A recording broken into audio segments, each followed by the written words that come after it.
Hey Keepers, what do you say? What do you know? This is the Keeper coming at you from the Man Cave. But today's video is not about the Man Cave. Today's video is about HVAC. And first thing, I am really, as a retired, I've been retired for like 10 years, but um, the price of replacing a furnace and air conditioning unit is wow. I cannot believe the amount of money. I've seen it as high as $11,000 to replace a furnace and air conditioning system. Usually, probably around the average price about $10,000. And let me go through this job. All right. Basically, what I had to do is replace a furnace and air conditioner. All right. And what I put in was a 96% efficient Goodman 80,000 BTU furnace. All right, 2.5 ton AC unit. All right. Now, when you have 2.5 ton, you're allowed to oversize up to 6,000 BTU. So what I always do is if the unit's a 2 ton, I'll put a 2.5 ton coil. If it's a 2.5 ton, I'll use a 3 ton coil. And in this case, we used a 3 ton coil. You want to oversize. You want the biggest coil you can get, more efficiency. All right. And what I do, being retired, I let the customer buy the equipment. All right. All right. So I have DPS heating and cooling with my vendor. All right. So I get a discount on all the stuff. So what everything came to, material wise, my cost for the furnace, the coil, and everything that's needed, my cost was $3,349.15. All right. Now usually, what a client, not usually, but they do a thing called markup. So if you pay $1,000 for something, they're going to mark that up to $2,000. All right. So normally, $3,349. Well, we'll say $3,350. All right, would probably be marked up to $7,000. All right. But what I do is I get all the material together, and then the customer pays for the material. No markups. All right. And then I just make straight labor. All right. So her job was $3,350 plus $1,500 labor, which comes out to $4,849.15. That was the total cost of the job. $48.50. All right. That was the whole cost of the job. Under half price what they would normally ask. All right. And the following videos is about the job, so you get to see what's involved in everything. And but I just find it amazing. Like, there's so many things. I'm glad I'm retired because, in the industry, when you work for a company, they kind of encourage you to be dishonest. All right. Like a good example, one of your most common repairs on an air conditioning unit is a split capacitor. I have those. I should have brought one over here, but they're split capacitor. My cost on those are $9 or $10. All right. That's my cost on it. All right. I've seen people charge as much as $1,000 for a $10 item. And also, I have a video that's up on my YouTube channel that shows you how to replace that. It's so easy. I had my neighbor replace his own. I went out and bought the part, and I says, here, do your own replacement. And I worked as a cameraman. So, I mean, it's so easy. But there's so many, like on your furnace, hot surface igniter. That's what ignites your gas. They're anywhere from $40 to whatever. All right, they're not that expensive. I've seen one company charge $1,200 to replace a hot surface igniter. You know how long it takes to replace a hot surface igniter? 5 minutes, if that. All right. So, but there's so much dishonesty and overcharging, and it makes me ashamed to be. Well, I'm not ashamed because I've always been honest, and but it's a shame. All right, but I hope you guys enjoy the next couple of videos, and asking that God may bless, and we'll be getting back to the keyboard videos. Okay, guys, God bless. See you when I see you. Hey, folks.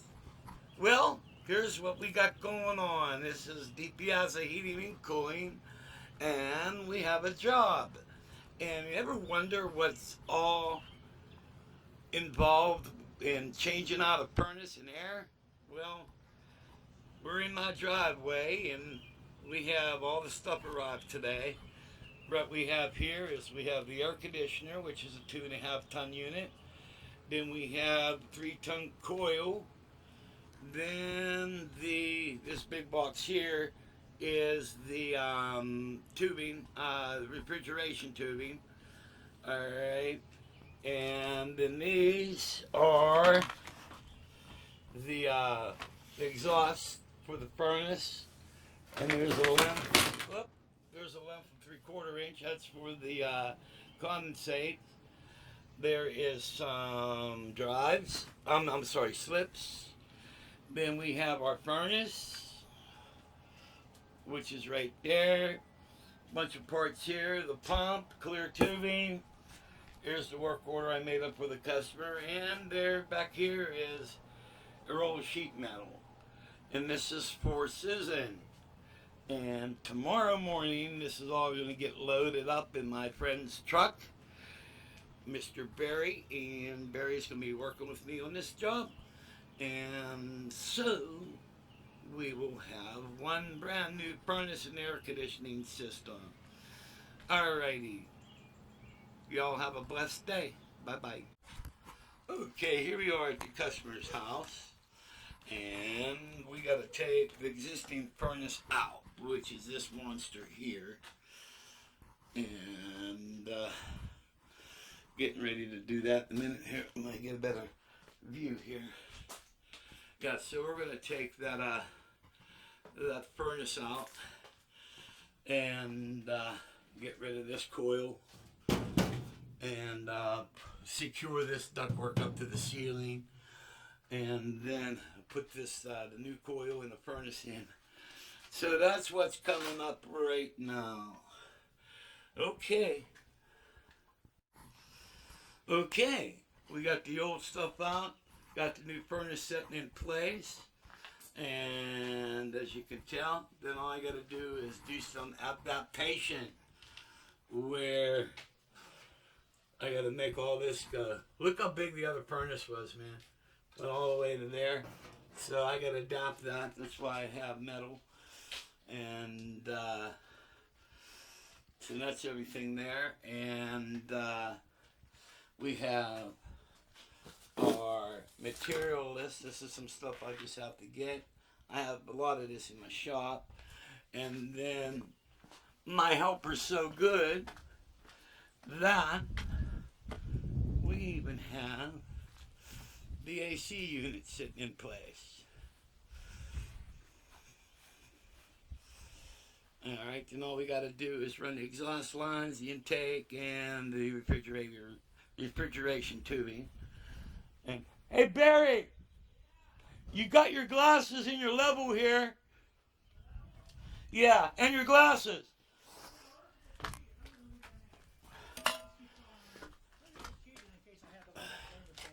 Say hi to everybody, Barry. There's Barry, experienced helper.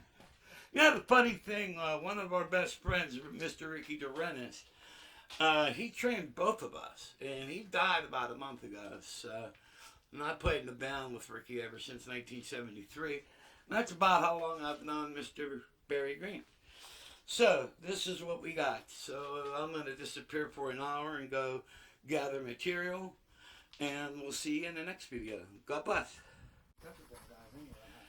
Hey gang, how you doing? Welcome to day 2 of our install. And well, we got to run the line set and um, the exhaust pipe, the supply pipe, and all that stuff. But we got a lot of this stuff done, and we're all hooked up here. Wiring's not done. The only thing we got to do is low voltage. And I had a little interesting thing here. Since I'm retired, I don't keep up on the newer equipment, but I noticed when I went to hook up there on the unit, I had an actuator, but I didn't have no place to put it. Then it dawned on me this must be a TXV. And when I called to confirm, and yep, that's what it was. It's a TXV in this. So I gotta make sure my superheat and subcool is right on. And so that's what we gotta do. We're gonna use the benders and bend our tubing and get all this hooked up. So see you in the next video. Hey peeps, what do you say? What do you know? It's the Keith coming at ya. Hey, there's one thing I wanted to add to this video. Here, move out of the way, Rocky. You know, when you deal with air conditioning, you have your refrigerating, your line set or your tubing that connects the inside unit with the outside unit, and you have to braze that. All right, now, what you're supposed to do, and I do this all the time, you pull a vacuum on the system, and EPA states you have to do this, all right? And you use a device here, and break this out here. And this is called a micron gauge, all right? And you put the micron gauge onto your vacuum pump. You have a vacuum pump in, so your micron gauge goes on your vacuum pump. Now, when you reach 1,000 microns, at that point, all the moisture is pumped out of your system, but you still have to go further. EPA states you have to go to 500 microns. So if you're at 500 microns, there's no leak in your system. And there's a problem. See, one of the main problems is people put these AC units in, all right, and I know in a lot of cases they're not even using micron gauges. I don't leave a house until I know that system is leak free. All right. So EPA states you have to pump below you have to be below 500 microns. All right. And I had the vacuum pump on for about an hour and a half, 2 hours maybe, and I was down to 106 microns. All right. That's really low. All right. Probably I might even have got lower if I had the vacuum pump on lower on that. But the thing is, my point is, by using the micron gauge, when you leave there, you certify there's no leak in that system. So 80 years from now, the same Freon that's in that system should be in that system. All right, because you know there's no leak. Now, sometimes leaks develop, but it's not an installation leak. And there's so many times people don't test. And so, you know, you get your AC installed, and 2 years down the road, you're adding Freon to it. Why?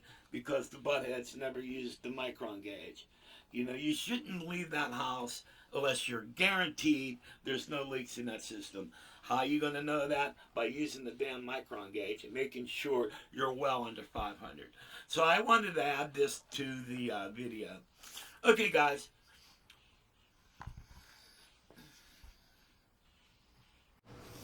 Well, here we are. The job is completed.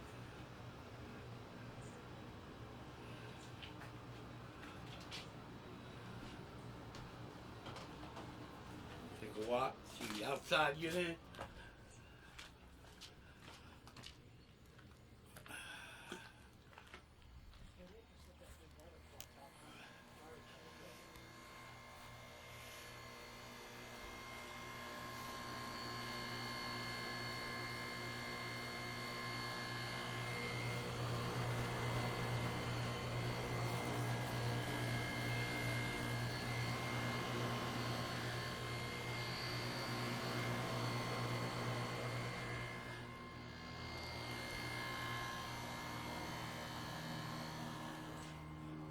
Okay, now all I gotta do is just subcool and subheat the AC unit. Hey Barry, you know that piece of insulation I threw out there? I'm gonna put that in there for that hole. Remember that yellow? Yeah, get that to fill that hole up. Yeah, and so this is everything on the unit. Alrighty, I'm gonna put the camera down. Now I gotta check my cooling. I gotta tweak that in there. But I need to get the video done here so I can put all this crap away, and because my helper wants to finish unloading loading up the car, and I'm holding back. Okay, there we are. Furnace and air conditioning.